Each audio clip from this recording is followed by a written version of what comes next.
नवरात्रि का अंतिम नवरात्रा, नौवां नवरात्रा। इस दिन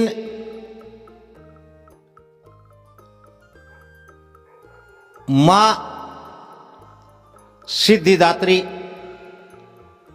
की पूजा, उनकी अर्चना,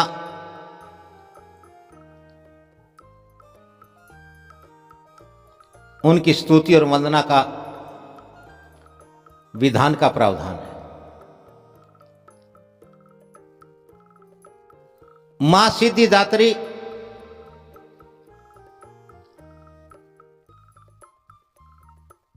सभी सिद्धियों को देने वाली है। नवरात्र के अंतिम दिन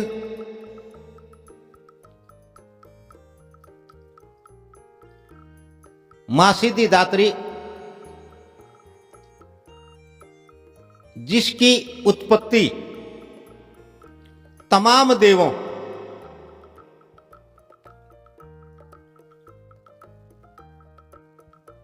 जो 33 कोटिन देव हैं, उन सभी देवों के अंश से इनकी उत्पत्ति हुई।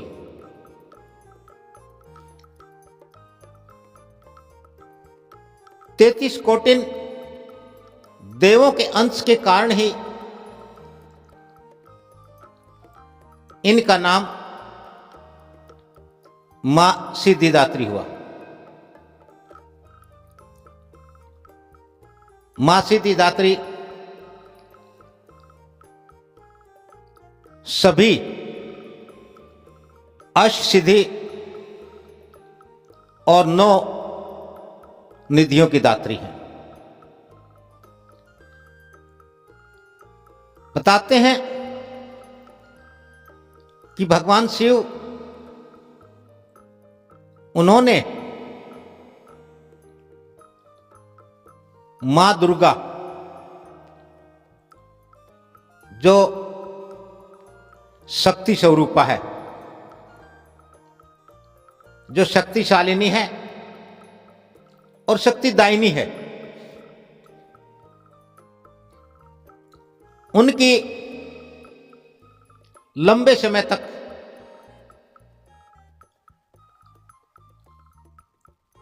भक्ति की और शिव के कठोर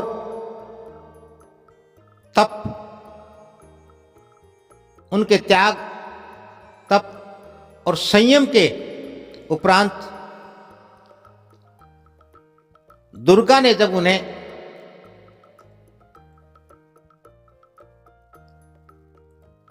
शिव से उनकी इच्छा पूर्ण करने हेतु वर प्राप्त करने के लिए कहा, तो शिव ने कहा कि ऐसी देवी, ऐसी शक्ति जो तमाम शक्तियों की स्वामिनी हो,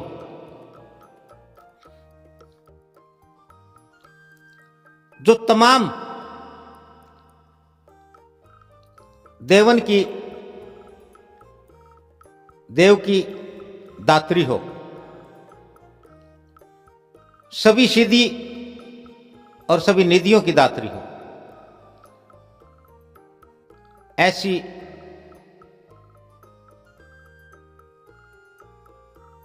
शक्ति तो मां दुर्गा के आशीर्वाद से तमाम देवों, इन सब के अंश से,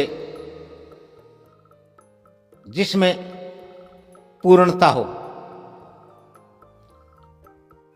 जिसमें निरंतरता हो, जिसमें नियमितता हो,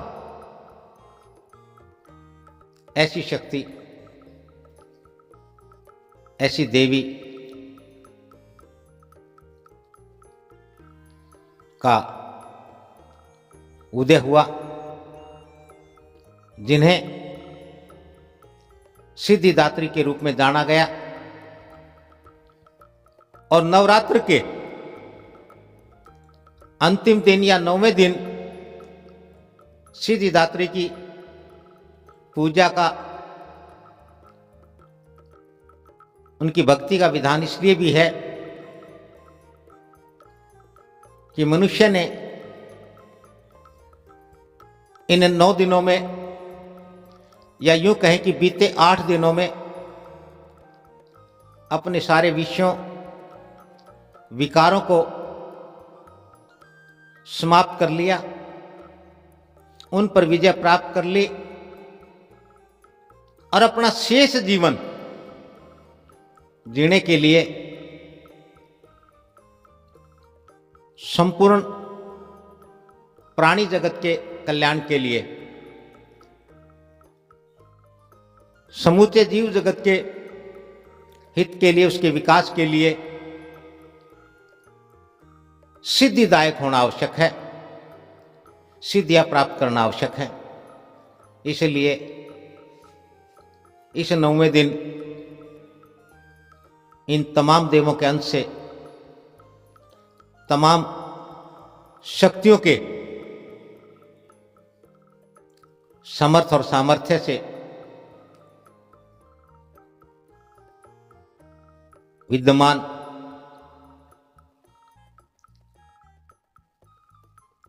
सिद्धि दात्री की पूजा का विधान है,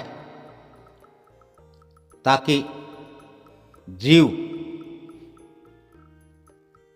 अपने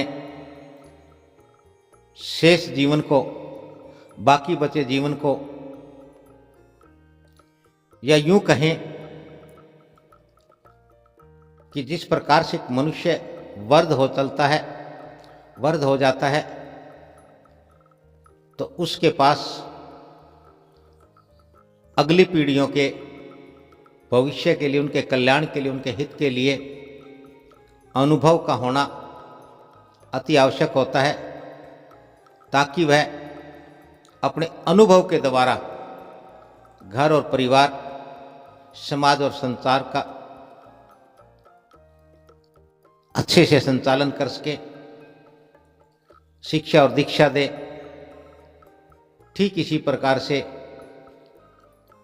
नवरात्रि के अंतिम दिन सिद्धिदात्री की पूजा अर्चना से मनुष्य वो तमाम सिद्धियां, वो तमाम शक्तियां प्राप्त करे, जिनसे स्वयं का और अन्य सभी जीवों का कल्याण हो सके, हित हो सके। सिद्धिदात्री का वाहन सिंह बताया है, वह इसलिए है कि इसने स्वयं पर भाव के द्वारा, भक्ति के द्वारा, त्याग, तप, संयम और साधना के द्वारा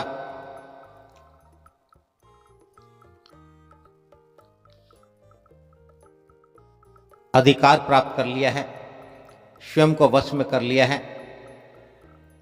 और जब यह अवस्था किसी जीव की, मनुष्य की, किसी की भी हो जाए, तो वह पूर्णतया